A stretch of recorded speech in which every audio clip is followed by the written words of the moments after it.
Welcome to Temple of the Human Heart, where love is the doctrine, compaction is the practice, awakening is the work. Here we seek first the kingdom within.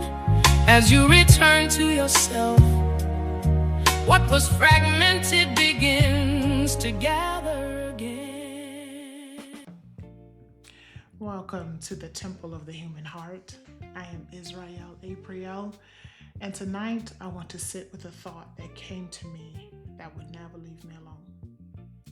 But first, the title of our sermon tonight is Seek First the Kingdom, Divine Timing, and the Identity Shift. One thing that sat with me that would not leave me alone is divine timing and how it's not waiting on God. Divine timing is the meeting place between identity and capacity. Let me say that one more time. Divine timing is not waiting on God. Divine timing is the meeting place between identity and capacity. So I'm going to be honest with you for a moment. There was a time in my life when I thought divine timing meant sitting still and waiting for God to move. I thought if I prayed hard enough, if I waited long enough, if I believed enough, eventually God would open a door. And while I was waiting, I was hurting. While I was waiting, I was abandoning myself. While I was waiting, I was carrying wounds and old beliefs and identities that did not belong to me. And I realized something. Maybe I wasn't waiting on God at all. Maybe I was becoming. Maybe God wasn't withholding anything. Maybe I was growing into the capacity to hold what I was asking for. And I wonder tonight how many of us have been saying we're waiting on God, while secretly we've been waiting to come back to ourselves. So before we begin, let's start with our temple affirmation. Seek first the kingdom within. And as you return to yourself, what was fragmented begins to gather again. So let's talk about capacity. What is capacity? From our 15th century definition, it's the ability to hold. The breath, the capability of holding much. But I want you to imagine something. Imagine taking an ocean and pouring it into a cup of coffee. The ocean isn't rejecting the cup. The ocean isn't angry at the cup. The cup simply lacks the capacity. Some of us are asking for oceans while carrying cups. But let's see what Paul says about it. In Romans 12:2, it reads, "Do not conform to the pattern of this world, but be ye transformed by the renewing of your mind." So what I'm going to do is I'm going to take this Bible verse and I'm going to separate the first half from the second half so we can go in and actually understand allegorically what Paul was talking about. So from the first part, do not conform to the pattern of this world. Paul didn't say, don't live in the world. He didn't say, leave the world. He says, don't conform. Because conformity means taking the shape of something. Conformity means bending yourself until you fit a mold. Conformity means becoming what is expected, even if it costs you yourself. Now we're going to look at it from our temple lens. Perhaps the pattern of this world is not buildings, money, or society itself. Perhaps the pattern is every voice that taught you to abandon yourself. The pattern that says, you're only valuable if people approve of you. You're only lovable if you perform. You're only enough if you achieve. Hide your emotions. Shrink yourself, stay small, become who they need you to be. Because many of us learn patterns before we learned ourselves. Some of us learn survival patterns. Some of us learn how to reject ourselves. Some of us learn people-pleasing patterns. And some of us learn to fear patterns. Some of us learn to fear patterns. I'll say that didn't sound right. Some of us learn to wear masks so long that we forgot there was a face beneath them. And maybe that's where our fragmentation began. Because every time I became someone I am not, I was in survival mode. I left those pieces of myself behind. So let me say that again. Every time I became someone I am not in order to survive, I left pieces of myself behind. And eventually I no longer knew whether I was living from truth or from adaptation. But Paul wasn't just simply saying, don't imitate the world. Maybe he was saying, stop abandoning yourself to fit what wounded you. Be ye transformed by the renewing of your mind. That's the second half of that verse. So let's look at that and see from our temple lens. What does be ye transformed by the renewing of your mind?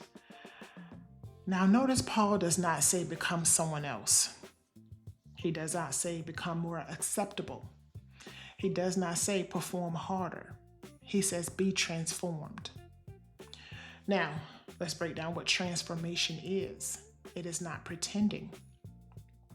Transformation is not putting on yet another mask. Transformation is not learning how to hide better. Transformation is not becoming who people told you to be.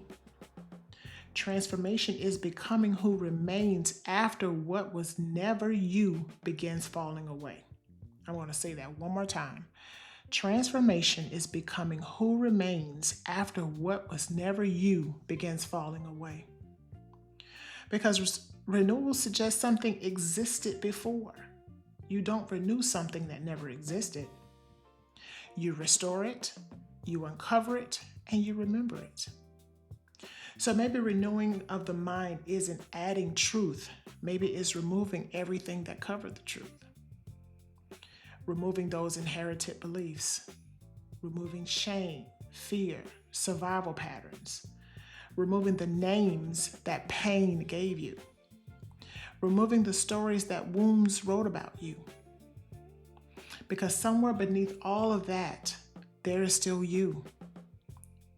You're still whole, you're still worthy, and you still carry that spark of life. Perhaps transformation begins the moment you stop asking, who do I need to become? And you start asking, who have I always been beneath everything that was placed upon me? So who have I been beneath all of those roles and obligations that were placed on top of you? Renewal changes identity. Identity expands capacity, and capacity determines what can be held. So let's look at an example. I chose Job because we have pretty much all struggled with the betrayal that the Bible says that God did to Job. I know me reading from Job, that's what I saw the first time I read it. I struggled with it because I just kept asking myself, why would God hand Job over? Like, why would God say, here, take him? It just never sat right in my spirit, because if God is love, why would love betray him? But I have to look at my temple lens. What if this wasn't God selling Job out at all? What if we're just witnessing an inner conversation? All right, so let's read Job 1:8. Job 1:8 says, Then the Lord said to Satan, Have you considered my servant Job, that there is none like him in the earth, an innocent and upright man, one who reveres God and turns away from evil. So, just looking at that verse, what if God represented truth?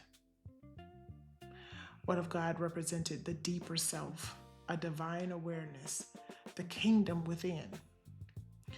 But we have Satan, aka the accuser, the adversary. Satan says, does Job fear God for nothing? Really? Does he fear him for nothing?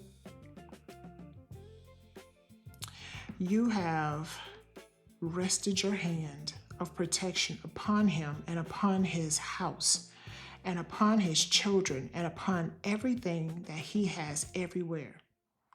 You have blessed the work of his hands, and his substance is increased in the land. So, in other words, you have protected Job all around, his house, his children, his businesses. But what happens if you take your hand away? So at this point, instead of us using Satan, we're going to use the accuser. And the accuser represents fear, doubt, fragmentation, wounded identity, the voice that questions what is real. So if we change that conversation between God and Satan and turn it between Job and his inner self, truth is saying there's something real in Job. Job got it going on. His family is blessed. His businesses are blessed. His houses are blessed. And then the accuser come back and say, ain't that real in Job? Job has been protected. Who is Job if you take your hand away? What happens if you remove those possessions, remove his comfort, remove his labels, remove the external things and see what remains? Who is Job after you remove all of that stuff? So now suddenly Job isn't being sold out. Job is being revealed. And I had to come to myself and say, you know what? I just had that. I just had that a few years ago. I moved to a new state and everything was taken away. The hedge of protection that I thought where I was good, I had not yet come to myself. I had not yet been revealed who I was because I carried the title, the career, the education, I'm rolling around in my Mercedes. I got a nice house that I'm renting. The bills are paid, but I am working myself to the bone. I was in the hospital for 5 days. I'm overworked. I'm underpaid, but the outside looks good. But once the title was removed, the relationships were removed, the money was removed, the approvals were removed, the roles were removed. I had to stop and question myself. Who am I now? Now that I don't have it, I'm not rolling around in that Mercedes. That Mercedes was given back to the dealership. The house I no longer had. Me and my son was living out of a hotel. So who am I now that all that stuff had been taken away? And perhaps that is why Job's awakening moment matters. So in Job 42:5, Job says, my ears had heard of you, but now my eyes have seen you. And again, from our lens, now I see, now I remember, now I know, now I have come to myself. I remember who you are. I remember who I am. Now, after his realization, after his awakening in Job 42:10, after Job had prayed for his friends, the Lord restored his fortunes and gave him twice as much as he had before. So not solely that Job had prayed for his friends, but before that in 42:5, Job noticed something. His awareness happened before his restoration. Identity shifted before it. Before that restoration, Job returned, and then life changed. So restoration began when Job returned to himself. So let's go back to 42:5. My ears had heard of you, but now my eyes have seen you. Before I heard truth, Now I see truth. Before, I borrowed ideas from my friends, ideas from my wife, ideas from people who wanted me to do something, to be something, to be what they wanted me to be. Those were borrowed ideas. Now I know you from experience. Now I know who I am from experience. Because before I saw myself through pain. Now I see myself differently. Maybe this was Job's moment of coming back to himself. So before, in our last session, we talked about Luke 15 and 17, the prodigal son. And just a recap, the prodigal son asked for his inheritance from his father. His father didn't argue with him. His father just said, okay, here you go. Prodigal son went out, spent the money, lived lavishly, did what he wanted to do, ended up spending all the money. Now he ended up becoming a laborer, and he was in a pig pen. He ended up working in a pig pen, and he was so jealous of the pigs and their slop. But the Bible says in 15:17 that the prodigal son says he came to himself. He remembered, why am I in this pig pen? Jealous of the slop that these pigs are eating? When my father takes care of his laborers very well. I'm just going to go home. He remembered. He came to himself. He remembered who he was. I don't deserve to be here. My father can take care of me. But he didn't come home to the money. He didn't come to a house. He didn't come to things. He came to himself. He remembered who he was. And maybe that's where restoration starts. Maybe awakening starts there. Maybe divine timing starts there, where you see yourself, your identity switches, and then your capacity expands. Remember, the Lord restored Job's fortunes, but notice the order. Job saw differently. Then life looked different. Awareness shifted. Identity shifted. Then restoration followed.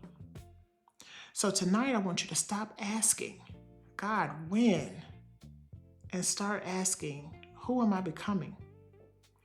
Am I building capacity? What identities am I wearing that no longer fit me? Because maybe divine timing isn't heaven checking a calendar. Maybe divine timing is the meeting place between identity and capacity. So maybe what you're waiting for is also waiting for you. You're going to seek first the kingdom. Remember, the kingdom is within. And when identity returns, capacity expands. And when capacity expands, life finally has somewhere to place what you've been asking for. I want to thank you for joining me tonight here at the Temple of the Human Heart. I pray that something spoken tonight helped you pause, reflect, and return a little closer to yourself. Remember, divine timing is not waiting on God. Divine timing is the meeting place between identity and capacity. As we continue this journey together, my hope is that these temple sessions help guide you back to your human heart, back to awareness, back to compassion, back to truth, and ultimately back to yourself. If this message resonated with you, I invite you to continue walking with us. You can visit the temple online at www.awakenandreturn.com or reach out directly through email at info@awakenandreturn.com. And if you know someone else searching for healing, clarity, awakening, or simply a space to ask deeper questions without judgment, share the temple with them as well. Thank you again for coming for another transformative temple session. Until next time, seek first the kingdom within. Ashe, so it is.